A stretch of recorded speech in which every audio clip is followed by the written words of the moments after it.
play harder. We played hard in spurts. I thought the first play of the game was awesome. If you watch that on tape, you got 11 guys running the ball. And we got a chase. Lucas played far more aggressive than I thought he would, so I was really proud of that for him. He shows that he has the ability to be a complete corner, a complete football player. I mean, we ask our DBs to do a lot of things more than other people. I mean, they've got to be violent on the run. They've got to be aggressive to the run fit so they can't run the football. And then we're going to put them in some positions where they got to make plays. And I thought they start out well. But as the game went on, we wore down a little bit, and we substituted a lot, so there's no excuse for that. We got a little complacent as the game got out of hand, and that was why they had a little bit more success in the fourth quarter. Now, we had some guys in there that hadn't played earlier, but we want to play those guys. We played 27 guys. We want to be around 18, 19, 20 guys, and we can play fresh and play up to the hardness of our expectation. So I want to see that continue to improve every week.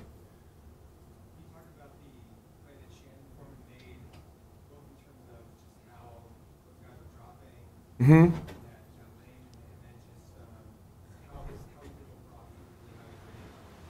You know, it's funny. I was really happy for Shannon because I've had a lot of questions of people wondering why we have him at end. Well, there you go. Okay, he answered that for him. I didn't have to say a word.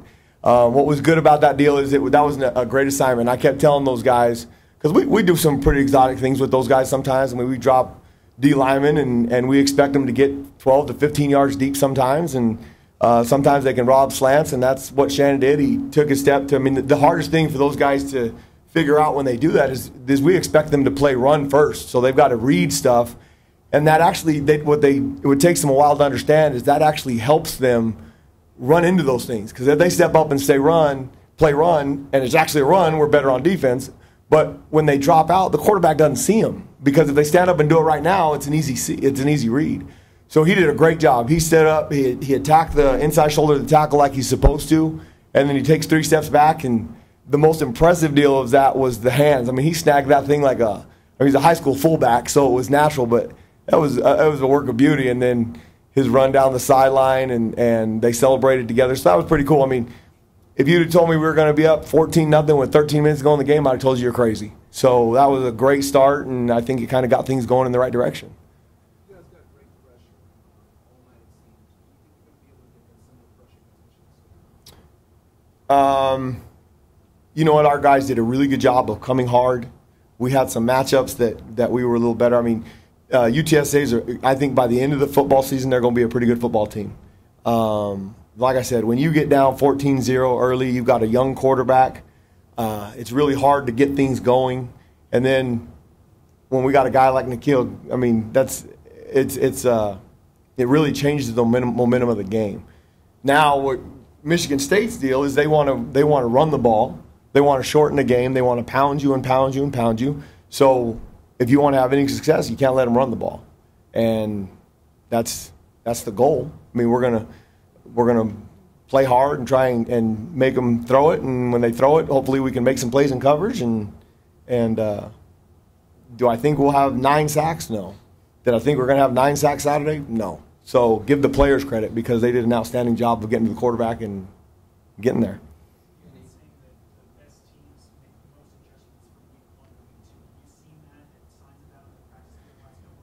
You know what? They've come out to work. And I think from organization and making your improvements goes as coaches too. We have to get better because a lot of those. I mean, it was a sloppy game in a lot of aspects. I mean, those 11 penalties, those aren't all the kids' faults. I mean, there's 11 grown men that should act like they've been there before, and there was times that we didn't. So we've got to clean that up so that we're better prepared. So you should see improvement there. Some sideline organization will be better. Some substitution will be better. The guys' emotions, I mean, talking to them, we had a couple stupid penalties on defense that we can't have. I mean, I talk all the time, I want them to play on edge, but they have to be able to control that, and there was a couple times that we didn't. The thing that concerns me, we outscored them 49-7. All you guys are wonderful, and I love you all, but you write too many nice things about us. So now all of a sudden they walk around and they think they're this wonderful bunch. which I think you have to have confidence. You have to believe in yourself. But when you get complacent and everybody's patting you on the shoulder, it's real easy to think you're a lot better than you are. We're not very good yet. Okay, we had a good night. We outscored a team that we should have beat 49-7. We were better. We were a little bit more talented than they were across the board. But like I said, I think UTSA is a good football team, and by the end of the season, I think they've got a really good coaching staff. I don't think they're going to look like a 49-7 team. I mean, if we play them again, it wouldn't be anything like that. So with this group so far, we haven't handled success well in the spring. If we have a good day of practice, we come back the next day, and we're not very good. So that was my big concern. So I'm watching the Michigan State-Utah State game Saturday night after our game, just kind of flipping through it just to get an idea, just to see, and that's all I could think about was, what are we going to come to work at? Well, yesterday they came to work, and they said the right things, and they had the right attitude. And it's going to be communicated to them to stay humble. Humility is the best thing. When you have humility, you usually don't get embarrassed. So if we can stay that course, I think you'll see a lot of improvement between week 1 and week 2. Now, does it mean we're going to beat somebody like we did? No. I mean, it means we're going to be in a competitive football game, and whoever makes the most plays at the end wins the football game. What do you think J.J. Wilson is going to do? The guys were happy he was back, so he did everything we asked him to while he was gone. If he plays hard, I think he adds something. What I want to give JJ's been great. He's worked his tail off the last 2 days in practice. So, I mean, he's a good football player that gives us another good football player to run in there and out of there like musical chairs. So I'm glad he's back, and hopefully you guys write nice things about him next week. When it comes to defending the pass in general, it's sometimes more challenging to play against a team like Michigan State, which kind of blow you to sleep with the scrum running game versus just defending an air raid, for example. There's a lot of parts of that, especially their play action game. They're very sound in what they do. They disguise what they do very well. They've got great receivers on the outside that are very competitive. They make great competitive catches. The 50-50 balls that we talk about with Nikhil all the time are 75-25, maybe even 95-5 when you throw it to 1. Well, you throw it out there to 18, it's the same way. I mean, he's going to jump up over our guys. He's 6'4", he's 200-some pounds, and he's a big, strong guy.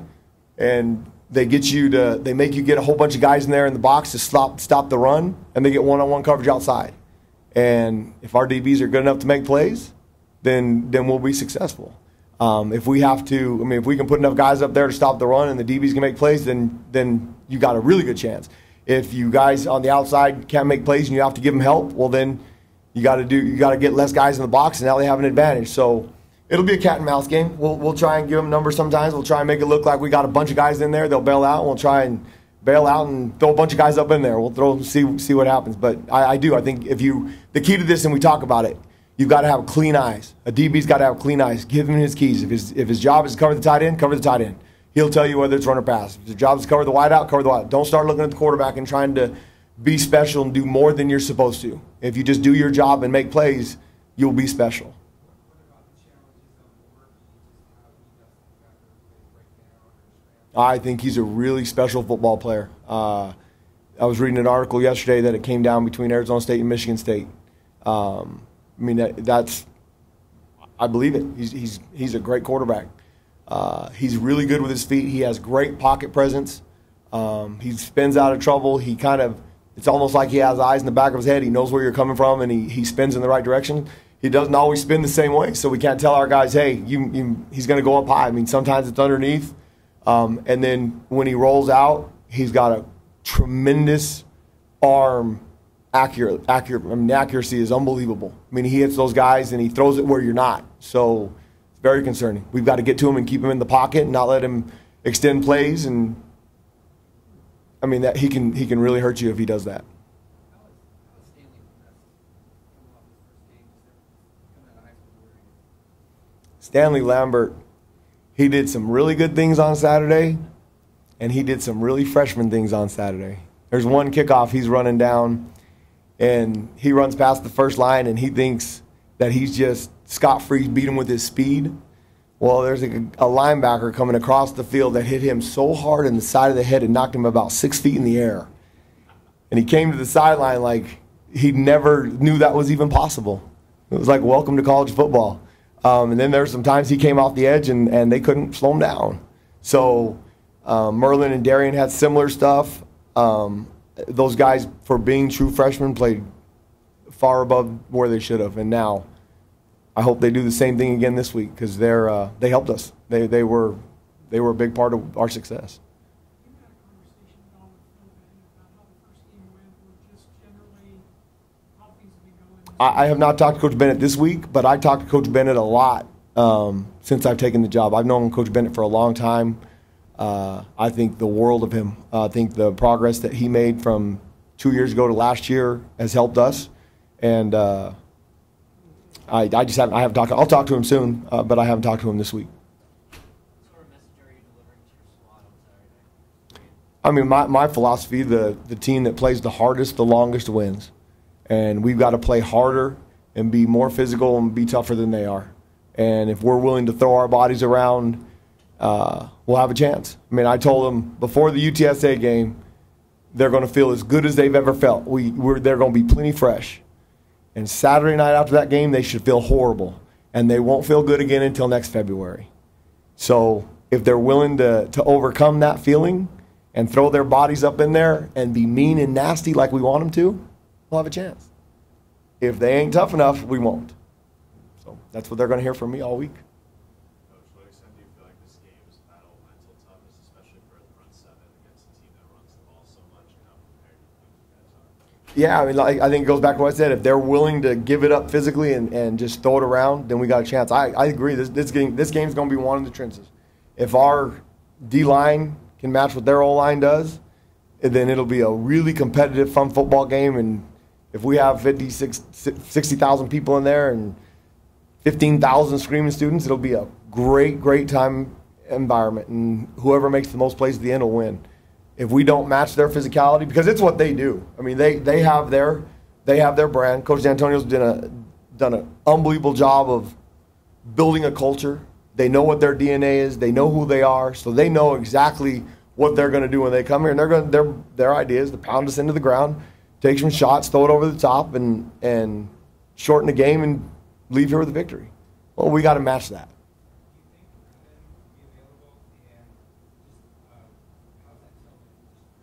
I think he'll be available. He's practiced so far these 2 days. Those three guys have rotated 3 plays on, 3 plays off, all around.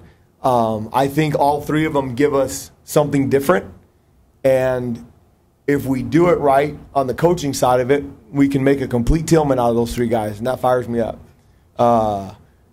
Evan wasn't dressed on Saturday. Jalen gets thrown out in the first quarter. We don't have another guy outside of Daz that's taking a single rep. So I didn't know what we were going to do. He got hurt. I can't play.